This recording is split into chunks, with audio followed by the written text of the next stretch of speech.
Israel పాలస్తీనా మధ్యలో యుద్ధం జరుగుతుంది. మనందరికీ తెలిసిందే. అక్టోబర్ 7, 2023 గాజాలో ఉన్నటువంటి ఈ పాలస్తీనాకు సంబంధించినటువంటి ఒక టెర్రరిస్ట్ గ్రూప్, సో వీళ్ళు చేసినటువంటి దాడికి దాదాపుగా 1200 మంది ఇజ్రాయిలీ పౌరులు చనిపోవటం జరిగింది.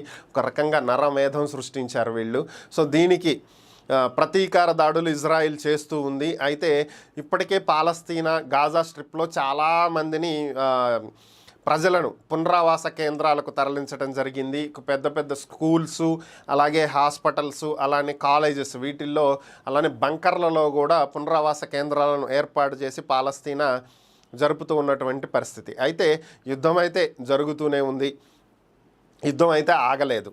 సో ఇక్కడ నిన్న జరిగినటువంటి ఒక ఆసక్తికరమైనటువంటి పరిణామం ఏంటి అంటే, దీని ఆసక్తి అని కూడా అనలేము, ఒక దురదృష్టకరమైనటువంటి ఒక పరిణామం. ఐక్యరాజ్య సమితి ద్వారా నడపబడుతున్నటువంటి ఒక స్కూల్ మీద ఇజ్రాయిల్ క్షిపణి దాడి చేసింది అనేది వార్తలు ఇక్కడ.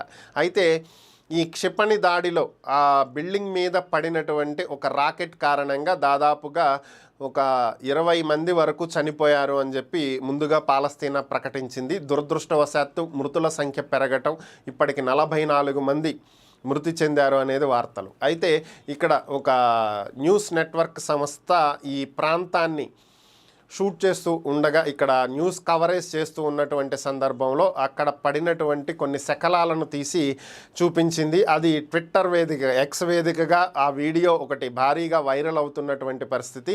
దీంట్లో ఏంటి అంటే, ఇది ఇజ్రాయిల్ చేసినటువంటి క్షిపణి దాడి, ఇజ్రాయిల్ వాడినటువంటి రాకెట్, అది ఈ బిల్డింగ్ మీద పడింది. ఆ రాకెట్ శకలం ఇది. దీంట్లో మీరు ఇక్కడ గమనించినట్లయితే ఈ రాకెట్ మీద ఒక లోగో ఉంది. దీని మధ్యలో మేడ్ ఇన్ ఇండియా అని చెప్పి రాస్తుంది. అంటే ఇజ్రాయిల్కి ఆయుధాలు, రాకెట్లు, మిసైల్స్ ఇండియా సప్లై చేస్తుందా, పాలస్తీనా మీద దాడిని ఇండియా ఎంకరేజ్ చేస్తుందా అనే విధంగా వాళ్ళు క్వశ్చన్ చేయటం జరిగింది. మరి అది రాకెట్ శకలమా, లేదంటే అక్కడ ఉన్నటువంటి బిల్డింగ్లో ఐరన్కి సంబంధించినటువంటి ఒక శకలమా, మరి ఓవరాల్గా ఏంటనేది అయితే క్లారిటీ లేదు, తెలియాల్సి ఉంది. వాళ్ళు అడిగిన ప్రశ్న అయితే ఇదే ఇప్పుడు సోషల్ మీడియాలో వైరల్ అవుతున్నటువంటి పరిస్థితి. ఇజ్రాయిల్, భారత్ రెండూ కూడా మంచి మిత్ర దేశాలు అనేది ప్రపంచ దేశాలన్నింటికీ తెలుసు. ఎందుకని అంటే సింపుల్గా అర్థం అవ్వాలంటే నేను మీకు ఒక్క సెంటెన్స్లో చెప్తాను. ముస్లిమ్స్ ఎవరైనా సరే జీవితంలో ఒక్కసారైనా సరే మక్కా వెళ్ళాలనుకుంటారు. జీవితంలో ఒక్కసారైనా సరే మక్కా వెళ్ళి తీరాలి అని చెప్పి అనుకుంటారు. అదేవిధంగా ఇజ్రాయిలీ పౌరులు ఎవరైనా సరే వాళ్ళ జీవిత కాలంలో ఒక్కసారైనా సరే ఇండియాకు వచ్చి వెళ్ళాలని అనుకుంటారు. ఇండియా అనేది వాళ్ళ పుట్టిల్లులా భావిస్తారు. జీవితంలో ఒక్కసారైనా ఇండియాని సందర్శించాలి. వాళ్ళ జీవితం మొత్తం కష్టపడి సంపాదించినటువంటి సొమ్ములో కొంత కూడబెట్టి వాళ్ళు చనిపోయేలోపు ఇండియాకు వచ్చి ఒక్కరోజైనా ఉండెళ్తారు అంటే మీరు నమ్మొచ్చు, నమ్మకపోవచ్చు, ఇది వాస్తవం. అంత రిలేషన్ ఇజ్రాయిల్కి ఇండియాకి మధ్య ఉంటుంది. సో అలాంటి విషయం ప్రపంచ దేశాలకు తెలుసు కాబట్టి ఇండియా ఖచ్చితంగా